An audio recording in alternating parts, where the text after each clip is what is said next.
یہ جو بھی لوگ مجھ سے ایران کو لے کے بدتمیزی کر رہے ہیں، میرے بارے میں گندی گندی گالیاں لکھ رہے ہیں، مجھے یزید بتا رہے ہیں کہ آپ خدائی کا دعویٰ کر بیٹھے ہو، آپ ہوتے کون ہو؟ آپ کو کس نے یہ اختیار دے دیا؟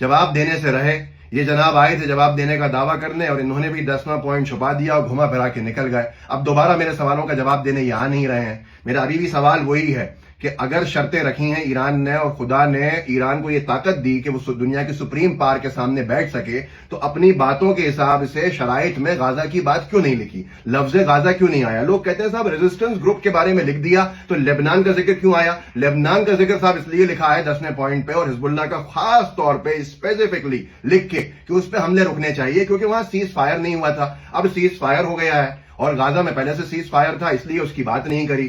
اب کل رات کو یہی جناب آتے ہیں اور کہتے ہیں ایران کی طرف سے جاری اسٹیٹمنٹ میں اسٹریٹ آف ہرمز جو ہے اس کو دوبارہ بند کر دیا ہے، کیونکہ ایران کا یہ کہنا ہے کہ ہم نے کھولا ضرور تھا، پر جو یو ایس نے ہماری شرطوں کو ماننے کی بات کی تھی اس نے اس سے سیز فائر وائلیشن کیا، لیبنان پہ حملہ کیا۔ سیز فائر وائلیشن لیبنان پہ ہوتا ہے، اس لیے ہم نے اسٹریٹ آف ہرمز کو بند کر دیا ہے ایک ہی دن میں۔ تو بھائی سیز فائر وائلیشن تو ہر روز ہو رہا ہے غزہ پہ، اس کے اوپر میں سوال نہیں پوچھ سکتا۔ سوال پوچھوں گا تو میں یزید ہوں۔